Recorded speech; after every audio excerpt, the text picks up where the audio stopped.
Bienvenidos a nuestro primer episodio de Mente en Equilibrio con Integrum Management, el espacio donde hablamos de temas importantes frente a la salud mental. En este episodio nos encontramos conectadas con Laura Padilla, psicóloga especialista en seguridad y salud de trabajo, experiencia en intervención psicosocial desde los programas de vigilancia epidemiológica empresariales. Y quien les habla, Laura Cantor, psicóloga culminando especialización en psicología clínica con énfasis en cognitivo-conductual y terapias de tercera generación, tanto a niños y niñas adolescentes como adultos en contextos clínicos como laborales. El día de hoy vamos a hablar sobre un tema que afecta a millones de personas en todo el mundo, pero sobre el que aún existen muchos mitos, y es la famosa depresión. Muchas personas han escuchado hablar acerca de este fenómeno, pero quizás no todos entienden realmente qué es. Laura, desde tu perspectiva profesional, ¿cómo podrías definir la depresión? Vale, me parece importante poder comprender desde un inicio que la depresión es una enfermedad mental, no solamente un estado emocional temporal o un estado de tristeza temporal, sino en realidad es un estado emocional negativo prolongado, lo cual tiene una durabilidad como tal en la persona. Estas personas pues llegan a experimentar sentimientos de tristeza, pero tristeza profunda, donde ya hay una desesperanza, irritabilidad, cansancio, tienen falta de interés como tal para las actividades que antes disfrutaban. Y también pues son personas pues que llevan a cabo diferentes síntomas y alteraciones a nivel físico. No solamente es un impacto a nivel emocional, sino también hay un impacto a nivel físico. Hay quienes tienen insomnio o presentan periodos de insomnio, como personas que ya es todo lo contrario, duermen demasiado. Y en relación también al apetito, hay personas pues que este apetito aumenta como tal o disminuye. Entonces pues eso podríamos decir que son algunos de los síntomas que se presentan, pero principalmente es muy importante comprender que la depresión es una enfermedad mental y es este estado emocional prolongado. Claro que sí, Laura. De hecho, me gustaría agregar que esto es un problema real en nuestra sociedad y que abarca a toda clase de población. Por lo tanto, este no discrimina por sexo, por edad, por raza, por religión e incluso por cultura, ¿sí? Y que, como mencionabas, no solo influye en el estado de ánimo, sino también en los pensamientos y en las conductas, lo que genera claramente una crisis en todas tus áreas de ajuste, ¿sí? A nivel familiar, a nivel social, a nivel laboral, que incluso pues claramente se nos dificulta generar actividades de manera cotidiana, ¿sí? Pero digamos que es importante aclarar cuál es la diferencia entre depresión y estado de ánimo triste. ¿Cuál consideras ahí que es como la gran diferencia? Entonces, como mencionábamos anteriormente, la tristeza es una emoción transitoria. Es una emoción que se presenta en un momento, pero esta emoción pues ya después se regula y se deja de presentar. En cambio, cuando estamos hablando de una persona que ya tiene como tal esta condición y esta enfermedad, depresión, es prolongada. Esta sintomatología es prolongada, de lo que tú mencionabas anteriormente. Entonces ya hay afectación en diferentes áreas de ajuste. Entonces personas que si se encuentran laborando actualmente, disminuye su productividad, personas que llevan a cabo aislamiento social, que no se les ve pues motivadas como antes se sentían, que se ve como un cambio claro en ellas. Es muy importante poder comprender que esta sintomatología en algunas ocasiones es notable y por eso pues también hay que preguntar a las personas cuando vemos estos cambios qué está sucediendo para poder también brindar esta mano amiga para ayudarlos en estos momentos que no se encuentran muy bien.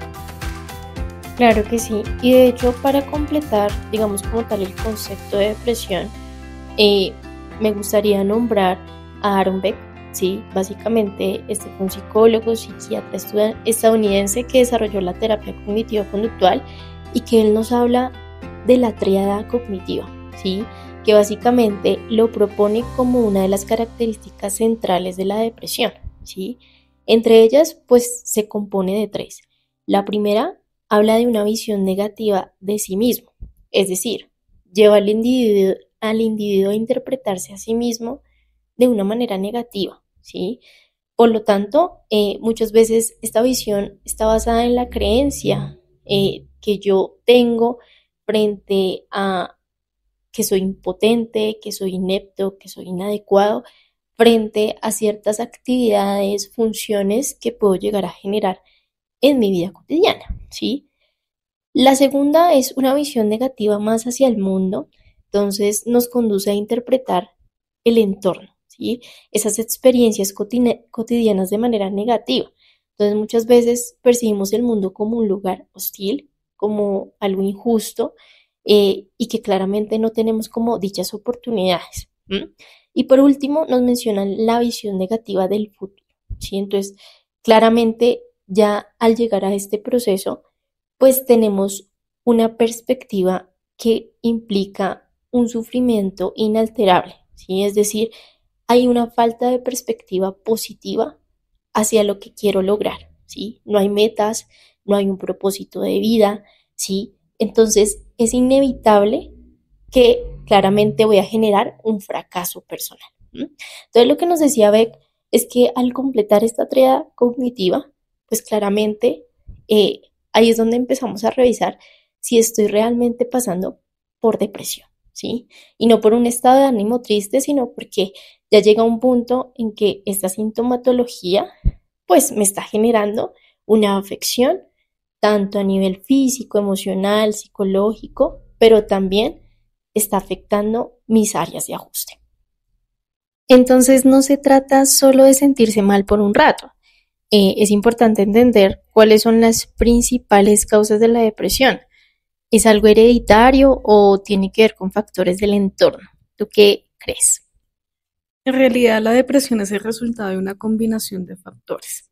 Hay un componente genético, por lo cual hay algunas personas que tienen más predisposición a desarrollar depresión. ¿Eso qué quiere decir? Cuando se tienen antecedentes familiares de depresión, hay un mayor riesgo para desarrollarla, pero no quiere decir o no significa que porque yo tengo un familiar con depresión actualmente o que haya presentado depresión, yo la vaya a desarrollar, sino también juegan un papel importante otros factores, factores también biológicos, que es como tal la química del cerebro, y adicionalmente a ello, estos factores ambientales y sociales, los cuales pues afrontan las personas continuamente y también son esta causa de desarrollo de depresión, tales como el estrés prolongado, traumas, duelo por pérdida de seres queridos, duelo por rupturas amorosas, enfermedades crónicas. También hay algunas personas que están en situación de vulnerabilidad porque son víctimas de abuso, víctimas de violencia intrafamiliar, se encuentran en situaciones económicas difíciles y demás, pues eso hace que como tal se desarrolle la depresión. Entonces, pues, ¿qué podemos comprender de ello? Que es la combinación de varios factores. Claro, y eso que mencionas hace o tiene de término la diatesis de estrés, que básicamente lo que nos menciona esta teoría es que los trastornos mentales y las afecciones médicas se deben a una combinación de una predisposición, que ya es innata, y la experiencia de estrés que tiene la persona frente a diversas situaciones que se pueden llegar a presentar en la vida cotidiana. ¿M? Por lo tanto, es importante tener en cuenta que muchas veces este modelo lo que busca es explicar cómo la combinación de estas dos predisposiciones, tanto a nivel ambiental como a nivel psicológico, puede llegar a desencadenar claramente un trastorno. ¿M? En este caso, digamos, la depresión, ¿sí? Por lo tanto, también nos permite ver que la salud mental no es simplemente una cuestión de fuerza, de debilidad, sino que es una interacción compleja de múltiples factores. Entendiendo que la depresión es causada por esta combinación de factores y como hablábamos anteriormente, el factor social juega como tal un papel importante para el desarrollo y el mantenimiento de la misma, es importante comprender como tal el impacto de la estima social sobre esta enfermedad. En ocasiones, pues, esta falta de empatía o tener esos tabús, estos mitos alrededor de la depresión hace que sea mucho más difícil el afrontamiento de la misma. Las personas ocultan su sintomatología, las personas no hablan acerca de lo que les está sucediendo porque miran esto como un tabú. Hoy en día la salud mental como tal no se le está brindando la importancia que se debe. Todavía seguimos con ese estigma de que las personas que presentan alguna condición mental son personas débiles. ¿Tú cómo crees que como sociedad podemos generar esta empatía frente a esta enfermedad mental? Claro, pues digamos que primero hay que partir de que es un estigma social, ¿no? Muchas veces como que no tenemos en cuenta que generalmente siempre estamos como atribuyendo o separando un rasgo, un comportamiento que tiene una persona específica y lo que hacemos es incluirla en una categoría social, ¿sí? Por lo tanto, eso genera una respuesta negativa, ¿sí? Porque se le ve a la persona como algo inaceptable o como algo inferior, ¿sí? Por lo tanto, es importante tener en cuenta que nosotros como sociedad debemos generar un poquito más de empatía y pues empieza trabajando como desde las raíces profundas, desde la sociedad, ¿sí? Una de ellas pues la parte de educación, ¿sí? La parte de conciencia, de que es importante entender qué es la depresión, ¿sí?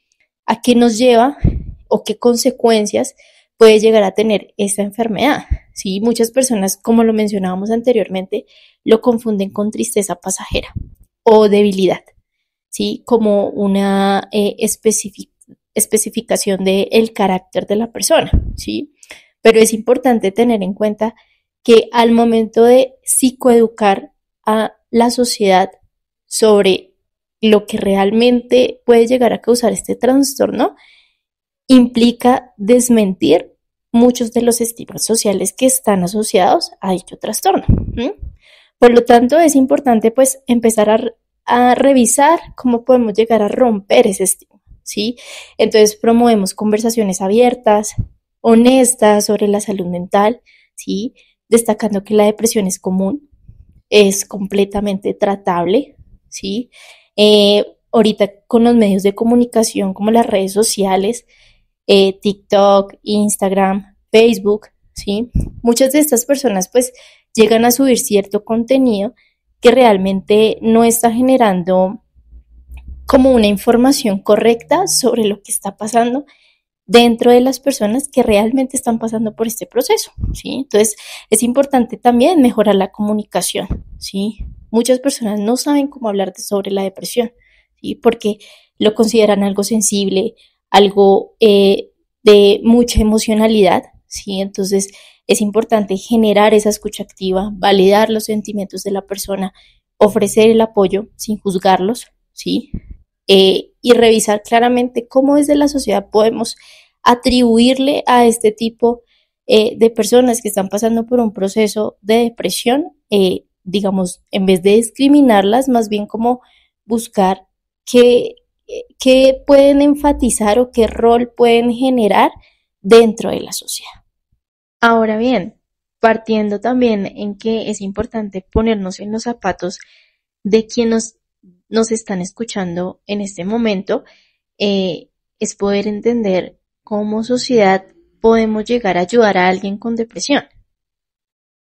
Sí, claro que sí, es bastante importante poder comprender si yo tengo una persona cercana que está presentando esta sintomatología, ¿qué puedo hacer? ¿De qué manera la puedo ayudar? Porque en ocasiones es muy difícil saber qué se puede hacer en este tipo de condiciones. Lo primero es la empatía. Hablamos de empatía. ¿Qué es empatía? Lograr escuchar a la otra persona sin señalarla y sin juzgarla.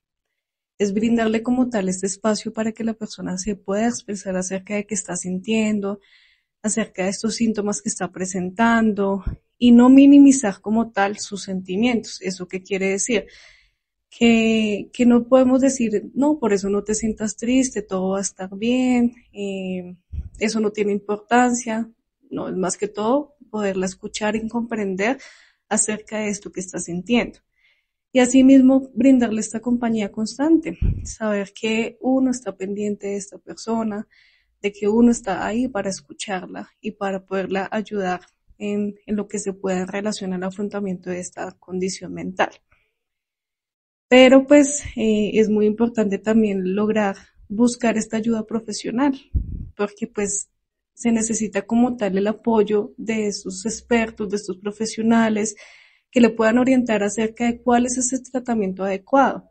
Hay que comprender que la depresión no es solamente algo emocional, sino también hay factores y componentes del cerebro que hacen que se mantenga como tal esta enfermedad. Por eso pues también necesitamos el tratamiento farmacológico en algunas condiciones.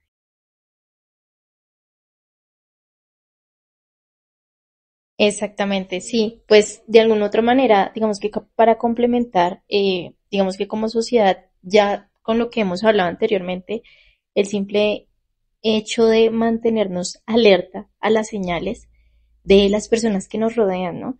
Compañeros de trabajo, familiares, amigos, ¿sí? ¿Cómo podemos ayudarles a promover su día a día? Cuando hablo de promover su día a día no es hacerle las tareas a la persona, sino de poder acompañar a esa persona durante el proceso, ¿sí? Porque una cosa es decir, estoy ahí para ti, cuando me necesites, me llamas. Créeme que la persona no te va a llamar, porque claramente considera que es una carga, ¿sí? A nivel emocional. Por lo tanto, cuando hablamos de expresar tu apoyo incondicional, es estar en ese momento, en los momentos que claramente la persona no va a estar bien, no tiene ganas probablemente de realizar sus tareas, de trabajar, de levantarse, eh, incluso le genera un poco más de dificultad. ¿M? Sin embargo, no hay que dejar atrás que también es importante cuidar de nosotros mismos, ¿no? Porque si no cuidamos de nosotros mismos, también nuestra salud mental se va a ver afectada. ¿O tú qué piensas, Laura? Sí, claro que sí, el autocuidado es bastante importante. Entonces acá es donde hablamos también de estos hábitos de vida saludable. En ocasiones vemos estos hábitos de vida saludable solamente para cuidar la parte física, pero también la parte mental se incluye en ello. Cuando nosotros nos alimentamos bien, cuando nosotros dormimos bien, cuando realizamos actividades físicas, cuando también realizamos algunas actividades, por ejemplo, pues hoy en día se promueve mucho las actividades de relajación, de meditación que contribuyen como tal a esta área de la salud mental. Entonces, pues es muy importante tener en cuenta de que si yo quiero como tal salir de este proceso, lograr afrontar de manera adecuada la depresión, tengo que hacer el esfuerzo pues para llevar a cabo estos procesos y estas herramientas de manera adecuada y que me ayuden como tal a lograr afrontar de manera adecuada esta depresión. Claro que sí. Y pues recordar, ¿no? De que es importante revisar qué recursos sociales e individuales tenemos, eh, pues para claramente dar respuesta a ese malestar que estamos presentando. ¿Sí? Recordarles que a nivel nacional existen algunas líneas de emergencia que prestan este servicio de acompañamiento como psicosocial en caso de que de pronto existan personas que no tengan redes de apoyo cercanas, pero necesitan que alguien los escuche. Estas líneas de emergencia ayudan muchísimo a este tipo de situaciones, porque no solo te generan la escucha activa, sino que también te dan herramientas para poder, digamos, proceder al paso a paso que se debe tener frente a la depresión, ¿sí? Y una de las cosas más importantes a tener en cuenta a nivel individual es que si yo estoy pasando por un momento fuerte y soy consciente de eso, ¿sí? Debo ser paciente conmigo mismo. A veces las personas que tienen depresión buscan es salir de manera rápida de ese malestar, pero al contrario, al momento en que yo busco la manera de claramente no afrontar dicha situación o de pronto de esconderla, va a venir con mucha más fuerza, ¿sí? Entonces, si yo tengo redes de apoyo familiares o de pronto tengo amigos, conectémonos con ellos, comentemos la situación, ¿sí? Seamos pacientes con nosotros mismos, establezcamos metas, así sean pequeñas, el hecho de decir, no me he levantado en una semana, pero el día de ayer logré pararme y realizar o al menos tender la cama, ¿sí? Son pequeñas metas que de alguna otra manera es importante también pues agradecérselas a uno mismo, ¿no? Esa parte también de adoptar nuevamente dichos hábitos que probablemente antes disfrutaba y ahora pues se me dificulta un poquito más, ¿sí? Pero digamos que todo es un proceso, ¿no? Esto es como un paso a paso, no es de saltarse 10 escalones, sino es de revisar que cada persona en su individualidad puede llegar a generar un proceso de recuperación, eh, tanto pues digamos que sola, pero también es importante esa ayuda profesional, como nos mencionaba Laura. Sí, claro que sí. Entonces acá hablamos de algo bastante importante, esa paciencia. Hay que ser pacientes con este proceso, ser pacientes con nosotros mismos. Si se trata de un familiar o una persona cercana que está presentando esta condición, ser paciente también con esa persona. Comprendemos que todo es un proceso. El proceso pues demora un tiempo determinado. Lo importante es empezar a actuar, empezar a tomar estas herramientas que se nos proporcionan para afrontar de manera adecuada toda esta sintomatología que tenemos. Entonces es muy importante lo que mencionábamos anteriormente. Si yo sé que tengo esta condición mental, si yo sé que tengo esta sintomatología, pero yo quiero como tal afrontarla, ya no estar en este estado como tal o estar dentro de esta enfermedad, entonces pues tengo que empezar a llevar a cabo unos objetivos en específico para lograr tratar de salir de esto de la manera indicada. Pero claramente pues sabemos que cada proceso es completamente individual, eso depende pues de qué sucedió en esta persona, de qué es lo que está afrontando actualmente, qué ha pasado, cuál es su historia de vida y por eso pues es muy importante esta orientación profesional que le pueda ayudar a encaminar a esta persona acerca de cuál es ese tratamiento adecuado. Claro que sí, Laura, muchas gracias por tu aporte. Antes de irnos, me gustaría agradecer a todas las personas que nos están escuchando en nuestro primer podcast. Esto es Mente en Equilibrio con Integrity Management. Esperamos vernos en otro episodio. Hasta luego.